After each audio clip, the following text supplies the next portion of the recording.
This was in Mangalore, and she had come from Mysore with a few volunteers from Mysore. So in the morning when we went for the games, there were a few new people, and there was this one person who was everywhere, who was doing all these long frisbee throws with Sadhguru, who was in the ball game everywhere, who was pointedly bent upon getting Sadhguru out. Until then nobody knew who she was. At the end of the program, Sadhguru introduced her to all of us as a Isha Yoga teacher. And that's the time she was working in a bank. She was so aligned to Sadhguru and always being around him. I remember how she shared about her marriage. When I asked Vijji, how did it all happen? She said that when she met Sadhguru, in that very first meet, we knew each other. That's it, and that's marriage for me.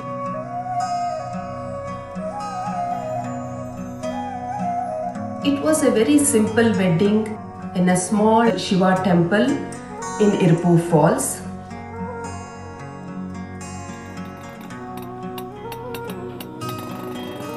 At that time, Sadhguru was, he was developing a farm. And everything that happened in the farm, she would know, she would be there whenever she could. He would spend half the month in his farm, another half the month he would teach a class, either in Hyderabad or in Mangalore or Coimbatore or Tirupur or one of these towns. Every weekend Vijji would travel to the initiation from Mysore. When whoever knew Sadhguru or Vijji, they always knew them as Jaggi and Vijji. They were always together everywhere in everything that they did. They nurtured each other, played together, traveled extensively like gypsies. And such was their companionship.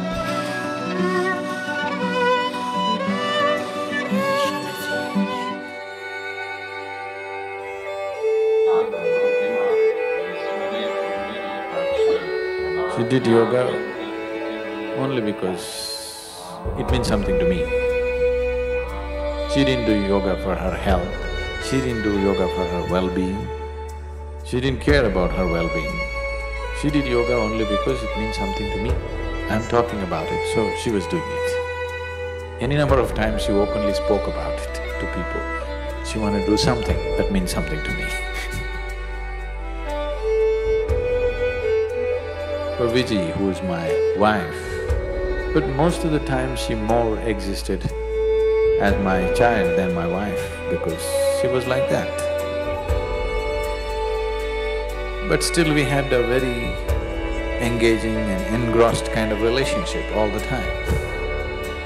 She was like my shadow all the time, 12 years, she just was everywhere that I was. She organizes the yoga program, she goes around, works throughout the day, she does everything.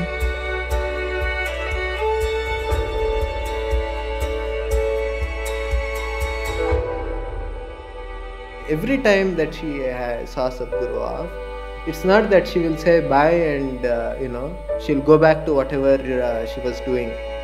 She has to see him get onto the vehicle, she has to see him start, she has to wave, and she has to keep waving until he's out of sight. Even after 10-12 years after marriage, every day, almost every day this situation is happening.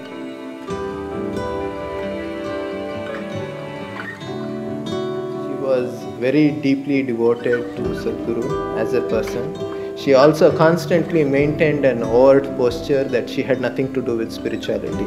She was only interested in Sadhguru the person, who happened to be her husband, and that was her only interest.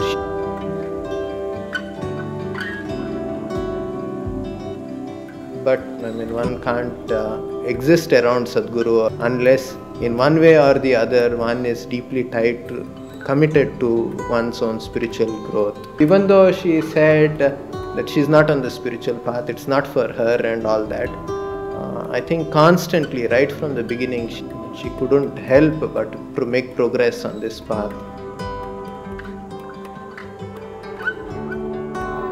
Few moments and few incidents that I saw in Sadhguru. I mean, in my own life, these moments have had such deep impact. This must have happened with Vijji continuously in so many ways, which obviously had big impact.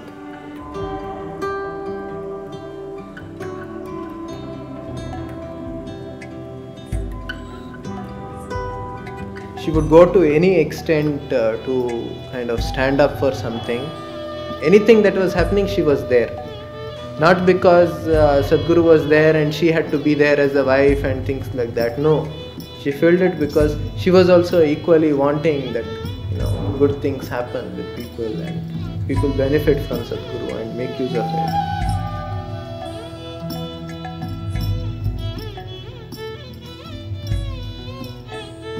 அது எவ்வளோ நாள் கழிச்சு வந்தாலும் அவ்வளோ ஞாபகம் வச்சு கேட்பாங்க. நீங்கள் வந்து பார்க்கலாம், அவர் வந்து பார்த்தார்ல, நீங்கள் ஏன் வரல அப்படிம்பாங்க. எல்லாருக்கிட்டையும் இவங்கக்கிட்ட பழகணும், இவங்கக்கிட்ட பழகக்கூடாது அப்படி கிடையாது. ரொம்ப உரிமையோட அவ்வளோ அன்பாக இருப்பாங்க.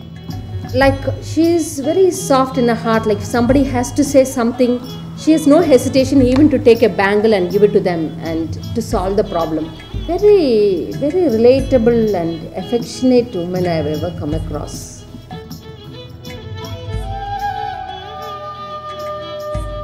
Just like 3 days, 2 days before I had to go to school, I'd be like, Amma, I need to do homework, I need to do homework. The last 3 days, I'd be writing with my right hand, she'd be writing something else with her left hand just to make it seem like it was my work.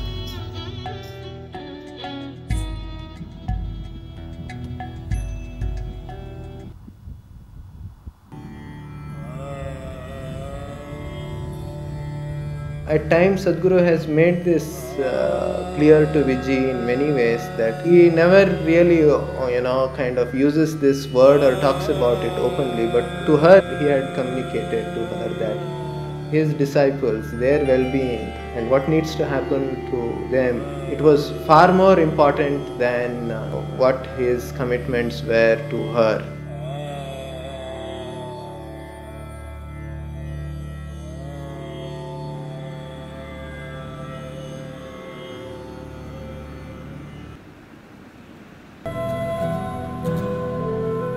Swami Nirmalananda was somebody I knew for a long time.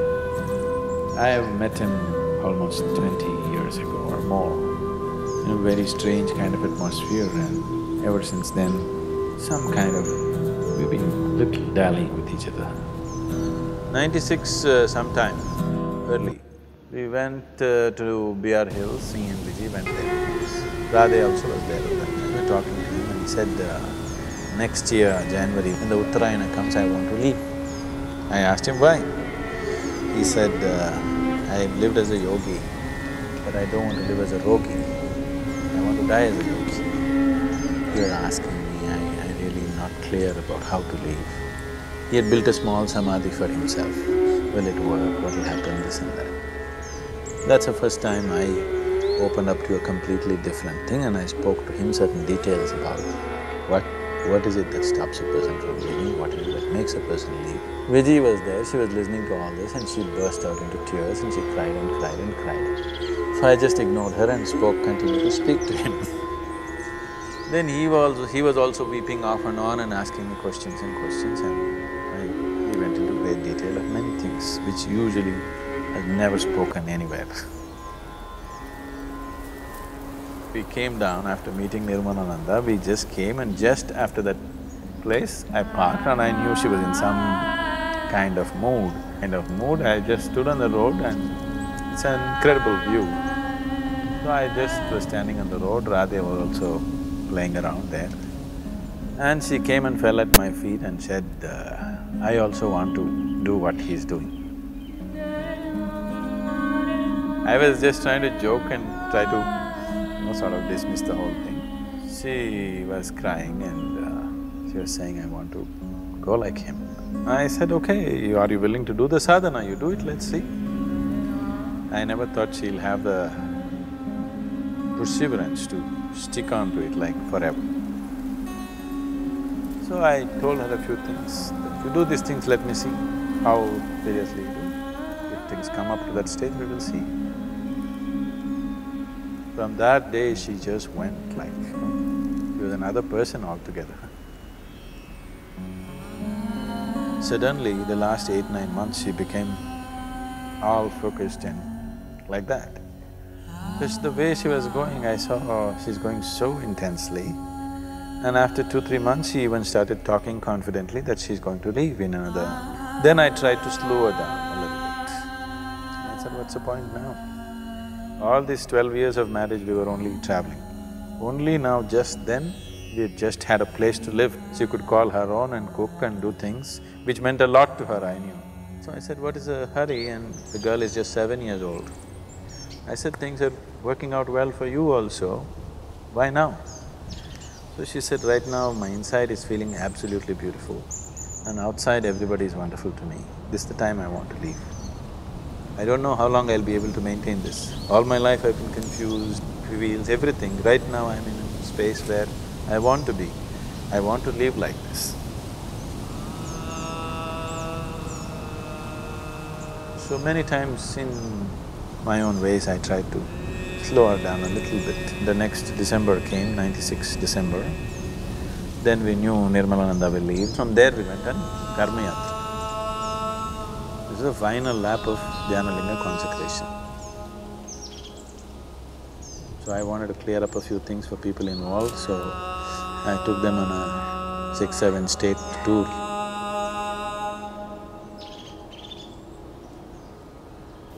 I have nothing much to say. This 12 days trip is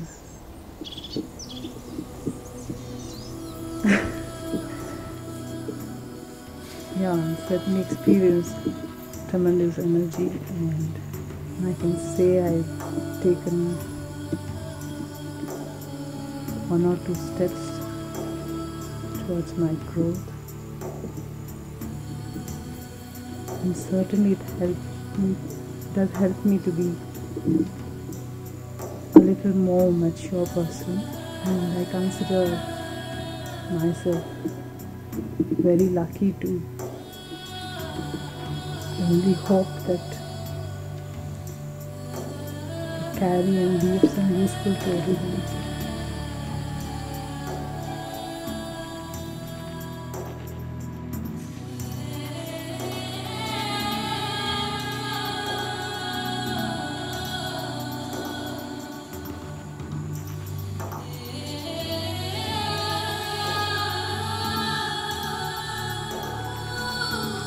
By now, after the Karma Yatra, she was all glowing like a full moon. People who saw those last few weeks, they could clearly notice she was like blown like a full moon. Then I had to tell them, she said she's going to go shortly. They wouldn't believe it. I said, that's how it is. December Paurnami onwards, she started serving the people. 3 Paurnami, she wanted to cook and serve and she wants to leave. Then on 21st, we dropped Radhe at school. And that's when she was talking to Radhe already that I won't be there after some time. The girl was just about fine, she didn't take that, and we came back 21st evening from Ooty. 23rd evening is when she left.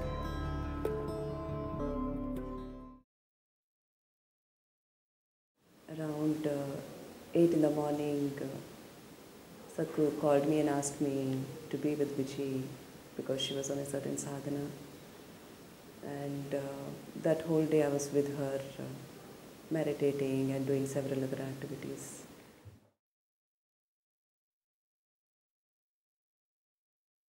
Shambho, Shambho, Shambho, finished. It was… Just before that she went out, about 6:11, 6:12, that's the time. About 6 o'clock, she went out, she wanted a rose flower. So she asked one of the brahmacharis to get a rose flower. They ran to the Vanaprastha ashram, got the rose flower and came. She held the rose flower in her hand, Shambho, Shambho, Shambho. Just 7-8 minutes, it was over.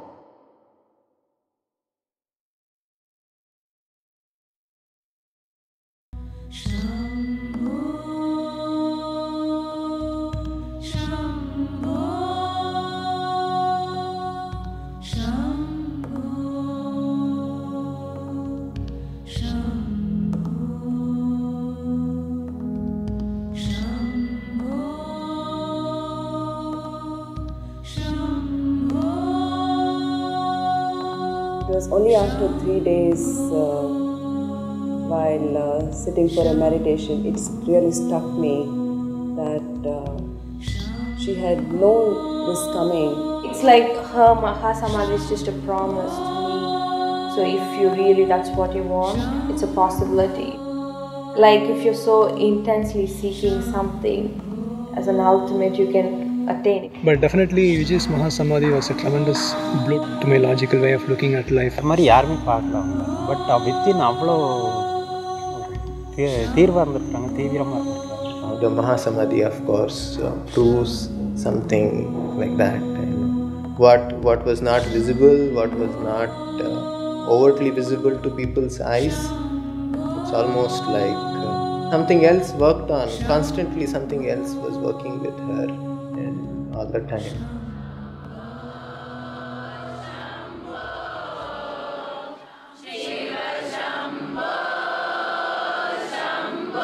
In the yogic traditions, held as a very sacred day,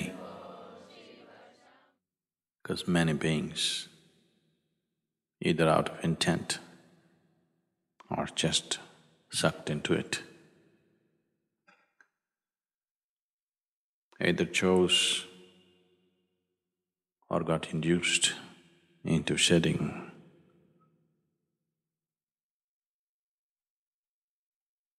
their physical bodies on this day consciously. So many have done this in this tradition. Even here at Isha, we witnessed a great event for Vijji, who had neither any sadhana behind her, nor did she have any great knowledge. With the simplicity of her emotion and the intensity of her focus towards what she wanted, this happened too effortlessly.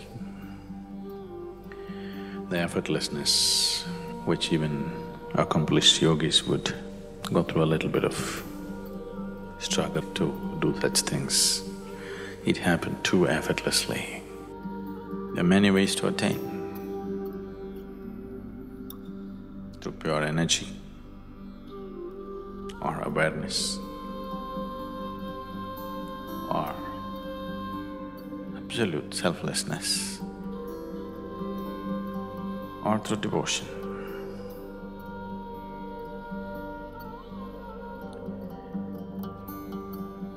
Devotion I put last, but it's the quickest way. I put it last because the line between devotion and deception is so fine, a lot of people will miss it. As they get more and more overwhelmed with deeper and deeper bursts of energy within them, slowly they become devout. That's good. The wisest ones are always devotees. It's a different kind of wisdom which logical minds can never understand. They grasp life in a different way. Vijji was bursts of devotion and confusion, devotion and confusion. When she held on to a devotional spell for long enough, she made it. That's been the way, that was her way too.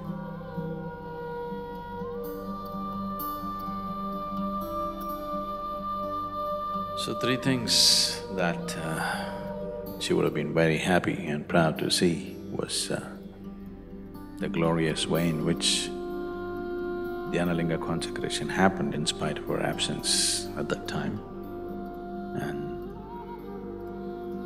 of course everything else that is happening with Isha. And the last, but for her it wouldn't have been the least, is that her daughter she's become a young woman.